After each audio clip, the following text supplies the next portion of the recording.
Жол жөнекей әлдебір фармацевті қоймадан дәрі-дәрмек алмақ болып, айналып қалған Баяхмет тізгін ұшымен вокзалға жеткенде, Алматы-Семей пойызының жүруіне санаулы ғана минуттар қалып еді.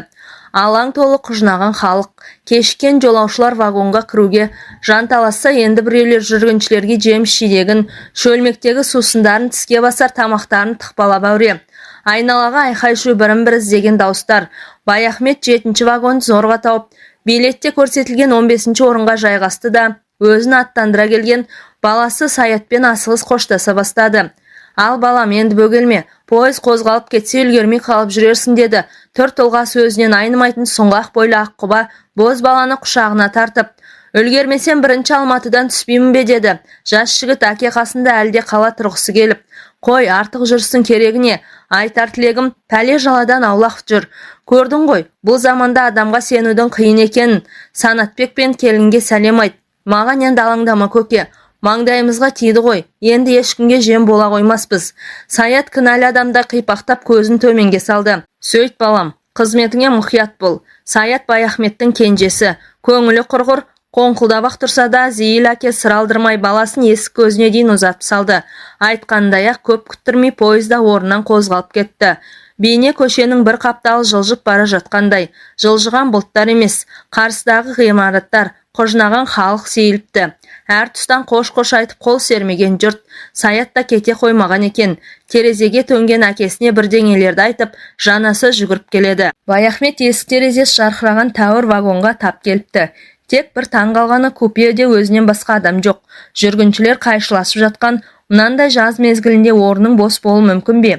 Кеше Санатбек бар беделін салып жүріп, бір билетті бронмен әрең алған. Әлде мұның серіктері бірінші Алматыда күтіп түрмекен. Жолаушылар пойызы екі вокзалдың арасына тым ағындап кетпей баяу жылжып келеді. Жол бойы қалың орман, бетон қабырғалы қойма складтар, ара-тұра тал теректер арасынан ақшаңқан үйлер қылаң береді. Құдауданды бәрі көңілге байланысты екен ғой. Осыдан 15 күн бұрын осы жолмен қалаға кіргенде, мына көріністер сұрқы қашқан, қиқы-жиқы тым жүдеу күйде шалынып еді. Енді қараса, соның бәрі өңделіп құлпырып кетіпті. Онда Баяхметтің көңілі күптеді. Биыл оқу бітірген кенжесі Саят істі боп жатыр дегенде естіп, жанын қоярға жер таппай келе жатқан. Енді міне, пәле жала артта қалып шошынған жүрек орнына түсті. Саяты ақталып бостандыққа шықты. Құдайдың мұнысына да мың бір тәуба. Пойыз бірінші вокзалға келіп тоқтаған. Осында 15 минуттай аялдайды. Баяхмет перронға шығып темекі тұтатты. Манағы көрген ештеңе емес. Жолаушылардың нағыз нөпірі осында екен. Көпшілігі сауда-саттық жасайтын әйелдер. Олардың жүктерін тасып мал тауып жүрген жүргіншілер. Жұмыссыз қалған жігіттерге бұл да бір нәпақа болса керек. Ауыр тендермен теңкиген алабажақ қаптарды иықтарына салған жүкшілер бірін-бірінен озып, жанталасып жүр. Анандай ауыр жүкпен ішке кіруде оңай болмас. Негізінен саудагерлерге арналған артқы вагондардың маңы айқай-шу, опыр-топыр. Баяхмет темекісін тартып болып ішке кірген сол еді. Алабажақ қап көтерген жүкшілердің бір-екеуі мұның купесіне де келіп жетті-ау. Әлгілер иықтарына артқан зілмауыр жүкті үстіңгі полкаға шығара салып, іле-шала сондай қаптың тағы 2-3-еуін көтеріп келеді. Аузы үрбелі түйенің беліндей 4-5 қап үстіңгі 2 сөреге зорға сияды. Баяхмет бұл sıra жүк тиейтін купе болды ғой деп таңданып отырған. Дәл осы кезде қолында зілдей сумкасы бар әйел кірді ішке. Жасы 40-қа іліне қоймаған, орта бойлы, қолаң шашын дөңгелете қиған ақ құба келіншек. Өзі мына пойызға көп машақатпен зорға жетсе керек. Ақша жүз албырап, танау қағып алқынып тұр. Жүгие соса әйел сияқты. Самайларынан 6 айрық тер аққан жүкшілер бірдеме дәметкендей, соның бетіне жалтақтай қарай берді. Олардың не күтіп тұрғанын әйел де түсінді. Білем, топ-толық омырауының қобыланып біткен тұсына 2 саусағын жүгіртті де, жігіттерге 100 теңгеден ақша ұстатты. Мынауыңыз аз ғой апатай деді. Жүкшілердің бір өкпелеген балаша бұртиып. Өздері бұрыннан таныс па қалай? Әйел өзімсінген үнмен, жүгермектер-ай, сендерде де қанағат болсашы. Мә, бөліп алыңдар деп тағы да 200 теңге қосты. Рахмет апай, енді қашан келесіз? Айдың аяғына таман, күтіңдер. Жігіттер қоштасып шығып кеткен. Бос орынға ух деп тізе бүккен әйел қарсы бетте отырған Баяхметті енді ғана байқады. Көтек, іште кісі бар екен ғой деді асып-сасып. Кешіріңіз, қарбаласта байқамай қалыппын. Қасындағы екінші адам кім болар екен деп қобалжып келіп едім. Жақсы болды ғой. Несі жақсы? Баяхмет салқын жымиды. Сізге серік болғанымды айтам да, бұлай сенімді кісі көрінесіз. Сенімді екенімді қайдан білдіңіз? Қойыңыз шаға, кісіні қорқытпай. Оқыған, инабатты адам екеніңіз түріңізден көрініп тұр ғой. Келіншек соны айтып сықылықтап күлді. Күлгенде қарақат көздерінен ұшқын шашырап, тіпті сүйкімді болып кетеді екен. Көп күлетінде содан болса керек. Танысып қоялық, менің атым Биғаным деп қолын ұсынды. Алақаны ұлпадай, саусақтары нәзік екен. Менің ныспым Баяхмет. Қайда бара жатырсыз аға? Семейге. Онда үй жолдас екенбіз. Мен сізден 2 сағат бері шардан түсемін. Қаланың өзінде тұрасыз ба? Қаланың қасы, жаңа Семей ауданында, деді Баяхмет. Осынша жүкті қалай алып келесің, қарындасым-ау? Қайтеміз, күн көрсін қамы. Саудадан басқа кәсіп қалды ма қазір? Өстіп базардан базарға шапқылап жүргеніміз. Ініміздің жаны тыныш екен. Сізді жүгіртіп қойып қалай жатқаны? Бір сәт әйелдің жүзі нарау тартып, бір мұңды көлеңкеге жүгіріп өтті. Сол ініңіз болмай тұр ғой аға. Ол тірі болса мұндай күйге түсермедім. Күйеуімді осыдан 3 жыл бұрын біреулер пышақ салып өлтіріп кетті. Кешір айналайын. Баяхмет ыңғайсызданып қалды. Білмеген уыш еді. Сіз сияқты сұлу келіншек сыңар болмас деген ой ғой менікі. Бұл кезде пойыз орнынан қозғалып та кеткен. Бір мезетте билеттер тексеруге жол серік жігіт кірді. Бәрі заңды. Биғаным басқа көпшілік қолды вагоннан орын таппаған соң купелі вагоннан 3 орынды бірақ сатып алыпты. Қазір уақыт дегенің ақша. Мұнда босқа қамалғанша бір күнде болса ертерек жетіп алған жақсы. Көршісі өз жайын осылай түсіндірді де, бауырым, бүгін мен әбден шаршап өлейін деп келдім. Бізге тезірек төсеніш әкеліп берші, деді жол серік жігітке. Көрші әйел алаңсыз киім ауыстырып, жайғасып алсын деген оймен Баяхмет тамбурға шығып кеткен. Сол жақта асықпай темекі тартып, біраздан соң қайтып оралса, Биғаным төсегін салып жатып қалыпты. Үстіне ақ жайма жамылып, бетін ірге жаққа бұрып, бір қырынан жатыр. Жамылғының сыртынан үзілген белі томпиған толық бөксесі ап-анық білінеді. Ең ғажабы, мұның да төсегін жайнап реттеп қойыпты. Ыңғайсыз болды-ау, деді Баяхмет. Төсеніштің тиынын төлемеген есіне түсіп, адамның іші бауырына еніп тұратын неткен жан өзі. Ақылына көркі сай осындай бір қылап әйелдер болады-ау. Сағатына қарап еді, 4-ке жақындап қалған екен. Түске дейін дәрі-дәрмек іздеймін деп біраз сандалған Баяхметтің де қара саны үзіліп тұр. Тақырын білдірмей шешінді де бұл да төсегіне жатты. Бір кезде 10 неше вагон тіркелден ауыр состав қаладан шығып, Қапшағайға қарай өндіре зулап келе жатқан. Жылдамдық пен кеңістік өзара егеске түскендей, уақыттың мәңгі бітпес шырына басынды. Дөңгелек үні кейде бәсеңсіп, қомығып шалынса енді бірде ауа қабатын дар-дар айырып, өршелене бүдеп кетеді. Тарсыл гүршіл апыл-құпыл. Кейде бұл дыбыстар Баяхметтің құлағына апыл-тапыл дүние қапыл тәрізден бестіледі. Осылайша пойыздың бір келкірғағымен тербеліп жатыр, ұйықтап кетіпті. Арада қанша уақыт өткені белгісіз. Бір мезгілде көзін ашып алса, айналасы самаладай жап-жарық. Көкжиекке еңкейген күн сәулесі терезеден тура түсіп, купенің іші шұғылаға малынып тұр. Сағат 6:30. 2 сағаттан астам ұйықтағанмын ғой сонда. Тұла бойы сергіп тыңайып қалыпты. Басын көтеріп қасындағы көршісіне қараған Биғаным әлде тәтті құның құшағында. Үстіне жамылған ақ жайма, аяқ жағына сырғып түсіпті. Жібек шілтерлі көгілдір шкөлектің етегі мықынға таман түріліп қалған. Арғы оң жақ тізесін бүккен қалпында аппақ аяқтары жарқырап, шалқасынан керіліп жатыр. Балтырлары балғын, әрі түп түзу екен. Дәл қасында бөтен еркектің сұғын қадап отырғанын қайдан білсін, тостағандай топ-толық омырау көтеріліп басылып, Биғам тыныстайды. Баяхметтің танауына бір жағымды иіс соғып өтті. Естен шығып бара жатқан таныс иіс, жас әйелдің иісі. Сол-ақ екен, денесі бір ысып, бір суып, жүрегі де атқақтап, қатты соғып кетті. Тұла бойынан бір қабындаған қайратты сезінді. Мына ұрлығы сақалды басына жараспаса да, жанарын тайдырған жоқ. Бір талайдан бері жас әйелдің сұлу тәніне көз суарған осы еді. Өзіне сәл ғана кіші бәйбішесінің сыны да, сыры да кетіп болған. Оны ажуал тұтпай, бертінге дейін ер азығын жолдан тауып жүруші еді. Кейінгі кезде ол да қожырап кетті. Мақтанған емес. Баяхмет жас кезінде әйел көзінің құрты, дерлік әдемі жігіт болатын. Оның үстіне өзі білдей бір емхананың бас дәрігері. Ал емдеу мекемелерінде ұрғашы жұрты жырылып айырылады. Әйелдермен амал артылған ба? Орайын оңаша сәтті өздері табушы еді. Ал дені сау, күш қуаты мығым Баяхмет өздері ыңғай білдірген қыз келіншектің көңілін жыққан емес, әйелдің меселісін қайтару жігіттікке жатпайды деп есептейтін. Бірақ одан бері біраз жылдар өтті. Таздан тарақ қалғалы қашан. Енді міне 60-тан пайғамбар жасына таянғанда баяғы жынының қайта қозған несі? Осы сапар бұған бір сын болмаса не қылсын, өзі әбден шаршаған екен деді. Әлде сұяқ серппей ұйықтап жатқан әйелді көзімен тағы бір шолып. Қайтсын байқұс, базарда табанынан таусылып, мына қаптарды тауаруға толтыру оңай дейсің бе? Бүгін бір алаңсыз ұйықтасыншы. Сол оймен орамал сабының тіс шұғышын алып, тықырын білдірмей дәлізге шығып кеткен. Бұл асықпай жуынып шайынып қайта оралғанда Биғаным әлі тұрмапты. Есіктің сарт етіп жабылған дыбысынан оянды. Басында қайда жатқанын түсіне алмай, төңірегіне таңырқай қарады да кенет өзінің ашық-шашық қалғанын аңғарып, аяқ жағындағы ақ жаймаға жармасты. Кешіріңіз аға, күн қапырық болған соң жеңіл-желпі жата кетіп едім деді, өңі өрттей алаулап. Оқасы жоқ, мен дәрігермін ғой. Дәрігерге ештеңе таңсық емес. Баяхмет теріс айналып мән бермеген сынай танытты. Сілем қатып шаршағандікі ғой. Өлген адамша қатып қалыппын. Сағат қанша болды аға? 7-ге 5 минут қалды. Масқара, ұйқының сазайын берген екенбіз. Өзіңіз демалдыңыз ба аға? Мен де біраз көз шырымын алдым.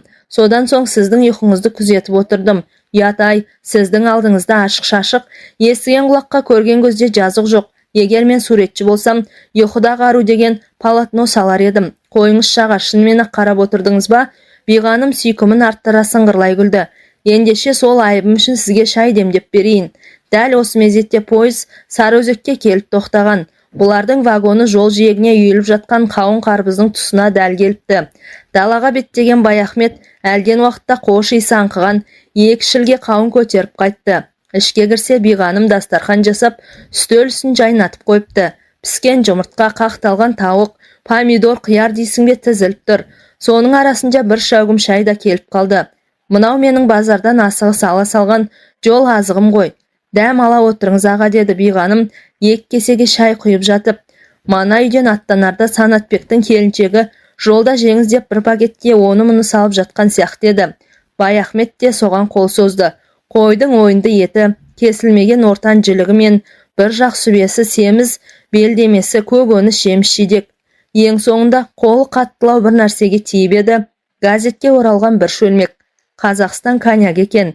Әй, менің осы келінім де жөн біледі деп Баяхмет дауыстап жіберді.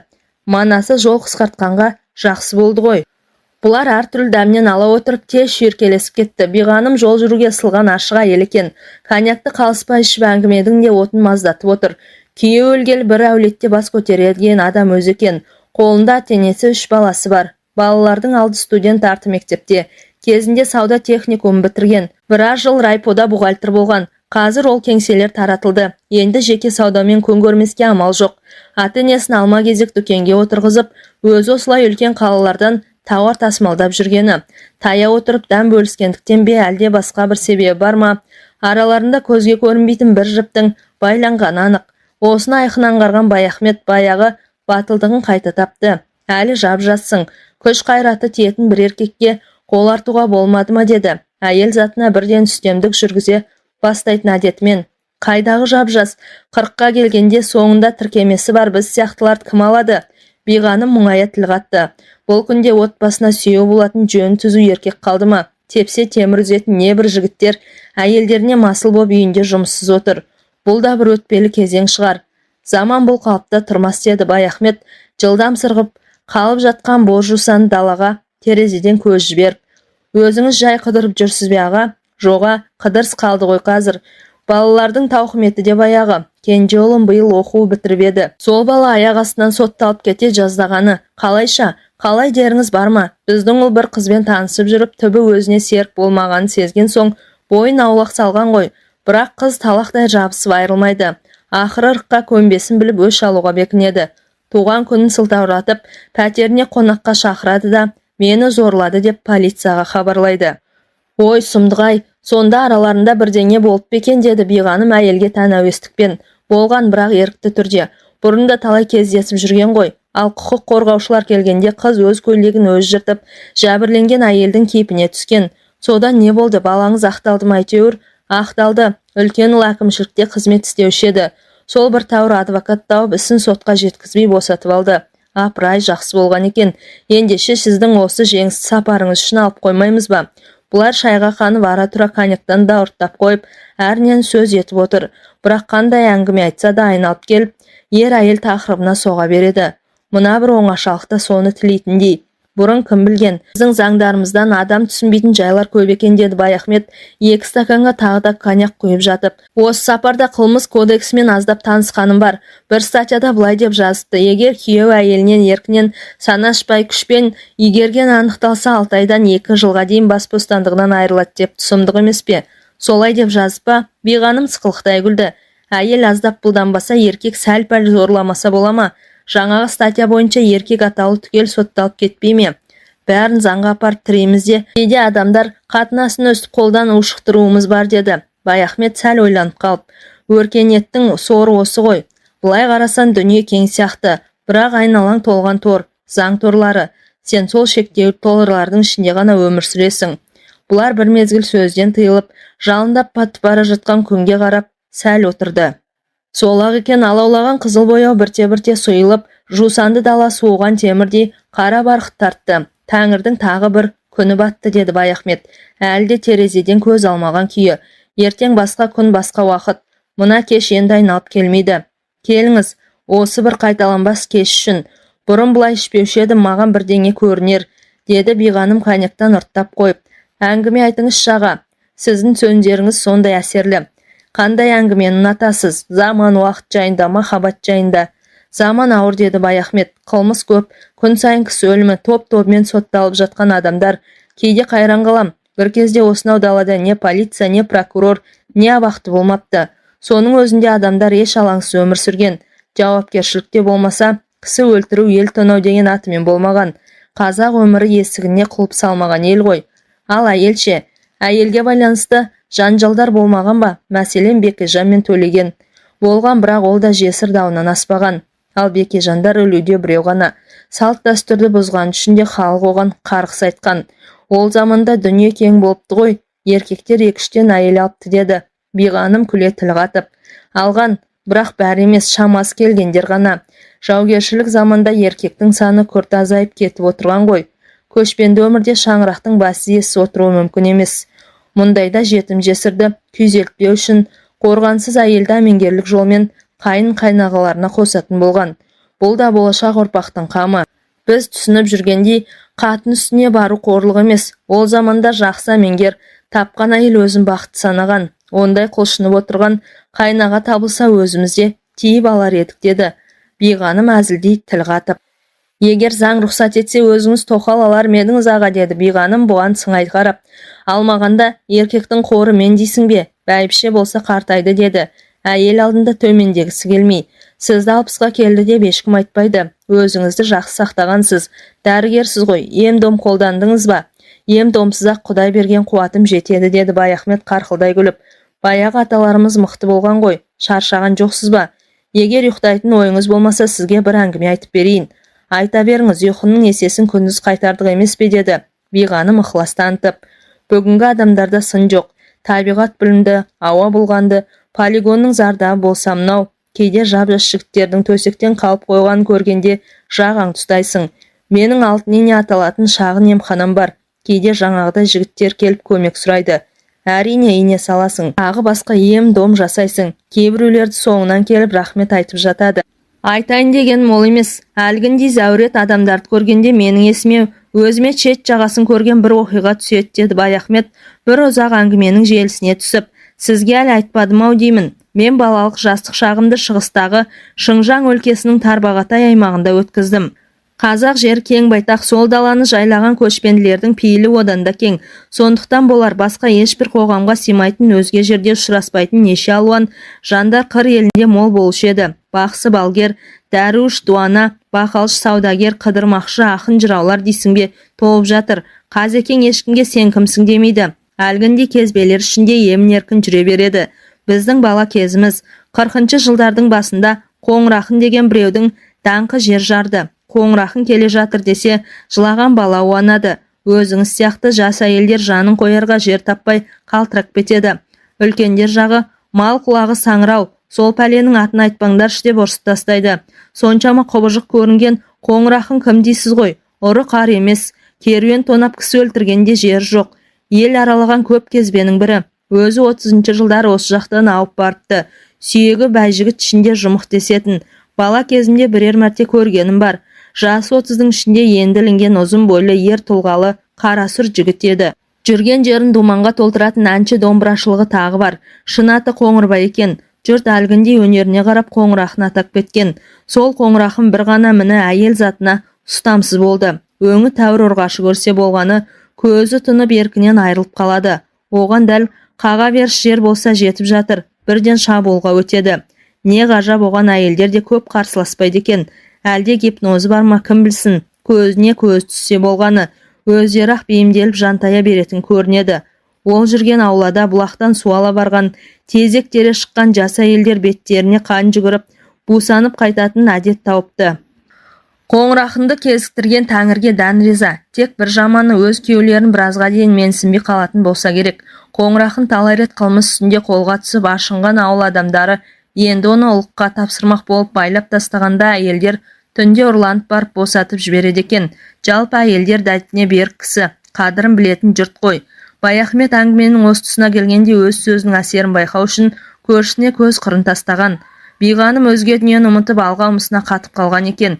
Содан кейін не болды аға деді тағат таусылып. Қоңырақын осылайша әйелдердің қолдауымен ел ішінде емін-еркін жүріп жатты. Ұрлығы заң законы бар. Қала маңына жоламай көбінше толы дөрбілжің, Шағантоғай секілді шалғай аудандарда жүреді. Жас әйелдер жұрт көзінше ұялғансып, ойбай құрсын деп беттерін басқанмен, іштей тілектес болып аты шыққан жас жігітті көруге бір құмар еді. Оның үстіне ел арасында өмір пұшпағы қанамаған қатындар Қоңырақын қонып аттанған соң бала көтеріпті деген лақап тараған. Осыны естіген кейбір балаға зар, бедеу әйелдер қадіре қалғыр, ондай құт құйғыш неме болса ол жүгермек біздің жаққа неге бір соғып кетпейді деп отырғанын құлағымыз шалғаны бар. Енді бір асып тасқан кекіре әйелдерді жақсыны көрмекке деген әуестік билейді. Керей ішінде бір төренің ерке тоқалы сол немені әркімдер-ақ көкке көтере мақтайды. Өзінің әуселін көрсін-ақ депті бір отырыста. Ол да шау тартқан шалына көңіл толмай, желілігі басылмай жүрген әйелдің сырттаны болса керек. Бұл әңгіме Қоңырақынның да құлағына жетіп бір күні бай жол жүріп кеткенде әлгі ауылға әдейі келіп қоныпты. Екі мықты оңаша үйде арман сайқасады ғой баяғы. Ертеңіне төсектен тұра алмай қалған тоқал сырлас абысындарына бұрын байға тидік деп босқа мәз болып жүріппіз ғой. Несін айтасың? Еркектің не екенін бүгін көрдім. Мың болғыр, қамау терімді бір алып құрыс-тырысымды жазып кетті. Көптен ұйқымның қанған осы шығар деген екен. Осындай сөздерден кейін азаматтың абыройы аспандамай тұра ма? Баяхмет әңгімесін қайта жалғады. Бір ғажап әйелдер ғана емес, еркектер де Қоңырақынға тым жауығып кетпейтін. Қызғаныш іштарлықтан гөрі қызығу бағалау басым еді. Мәселен біздің Қазекең қорада қойын қырып кетсе де қасқырды еш уақытта жамандамайды ғой. Қайта дала серісіне сырттай сүйсініп мойындап отырады. Мынау да соған ұқсас бірдеңе. Әлде бөрік кигеннің намысы бір деме жігіттер Қоңырақын туралы сөйлегенде сөз әлпеттерінен әлде бір мақтаныш мадақ сарыны сезіліп тұратын. Өйткені бөрік кигендер сонау адам атадан бері ақ жаулықтылардан жеңіліп келе жатыр ғой. Енді міне араларынан бір қайтпас қайсар шығып кеткен еселерін қайырғанына сүйсінетін тәрізді. Оның үстіне біздің қазақ қызғанышқа тым бой алдырмаған халық қой. Махаббатқа ойнап күлуге жол ашық. Бұл жағынан француздарға өте жақынбыз. Әуезовтің Абай жол романын оқыған боларсыз. Романда Құнанбайдың жас тоқалы Нұрғаным күйеуінің көзіне көріне шөп салады. Соны біле тұрып бір ұлысты уысына ұстаған Құнанбай Жонжар тоқалына көлденең тұра алмайды. Әуезов мұны ойдан емес, өмірден алғанына күмән жоқ. Осы Дон Жуан деген француздардан шықпады ма? Соны мадақтаған қаншама драма, жыр дастандар бар деді. Биғаным сөзге араласып. Қоңырақынның желке тұсына аттың жалақ жауырына шыққан жүндей бір уыс ақ шаш болушы еді. Сөйтсек оның мәнісі былай болған екен. Бірде Қоңырақын тояттауға жан таппай зарғып келе жатып бір сайда саяқ отырған жалғыз үйге түседі. Үйде енесі мен келіні ғана болса керек. Кемпір сырттағы жер ошақ басында құрт қайнатып отырады. Төрде отырған қонақ келіншек ұсынған қымызды бірақ сіміреді де, босағаны тысталап берем дегенде білегінен шап береді ғой баяғы. Әрине көп қарсылық болмайды. Бір мезгілде ошақ басындағы кемпір әлде бір оқшау дыбыстардан секем алып ішке кірсе, жаңағы қонақ келіншекті жәукемдеп жатыр дейді. Келіннің кегі оңай ма? Бірден ажыратуға ұмтылған, жалма-жан керегеде ілулі тұрған қылшылбырды жігіттің мойнына салып жіберіп шірене тартқан екен. Қонақ онысын шыбын шаққан құрлы көрмей, жұмысын жалғастыра беріпті. Ал келіні қарсыласып бұлқынудың орнына, апатай-ау, боларыс болды ғой, сәл шыдай тұрыңызшы деп жалынатын көрінеді. Соны көрген енесі, Әй, мына неменің көні кеуіп қалған ба деп далаға жүгіре шығып, бір ожау ыстық құртты жігіттің желкесіне құйып жіберіпті. Ең ғажабы, қоңырақсын сонда да құшағын жазбаған, бірақ желке шашы қолма-қол жидіп түссе керек. Естерліктен қалған бір белгі осы шығар дейді екен мәнсін сұрағандарға. Қоңырақының мұндай жоғы қалай түскені жайында түрлі болжамдар айтылған деді Баяхмет, алдындағы шайды ұрттап қойып. Біреулер оны есі ауысқан әумесер жынды десенді, біреулер ауысқан ештеңесі жоқ. Дені сапса, ол тегінде бір байдың мырзасы екен. Арғы беттен ауып келген соң, әйелі бұдан айнып басқа біреумен қашып кетті. Содан ұрғашы жұртында өші бар. Кемінде 1000 әйелдің етегін ашпасам ит болайын деп серт ұстапты десетін. Ол меженің қашан толарын кім білсін. Білетіндердің айтуынша, есеп 200-ден енді ғана асса керек. Анандай күйеу тастап кетіп жүрген ол хатында да оңбайды екен деді Биғаным қарадай алқынып. Ақыры не болды аға? 40-шы жылдардың ортасында сол қоңырақын ұшты күйлі ғайып болды деді Баяхмет. Тағы да әртүрлі қауесет тараған. Астырттағы займенкілердің бірінде бір ұйғырдың жас әйеліне шапқан екен, күйеуі үстінен түсіп, балтамен шауып өлтіріпті десті біреулер. Бұған жұрт онша илана қоймады. Бұл екінші дүниежүзілік соғыс жүріп жатқан кез болатын. Осының алдында қоңырақын арғы бетте еркек кіндік түгел соғысқа кетіп, ауылда тек қатын қалашқана қалыпты. Елге қайтпасам болмас деп жүреді екен. Соған қарағанда туған жеріне қайтып келуі де ғажап емес. Бұл жақта ондай адам симайды ғой, сорлы жігіт ит жеккенге айдалып кетті ме екен, кім білсін. Бұл кезде қас қарайып сағат 11-ге жақындап қалған. Баяхмет мана келген қауынның бірін тіліп, бұлар енді соны жеп отырған. Сіз дәрігерсіз ғой, қоңырақының бойындағы жойқын қуатты қалай түсіндірерсіз еді Биғаным, әлде жаңа әсерінің әсерінен айғалмай. Баяхмет бұған сәл ойланып барып жауап берді.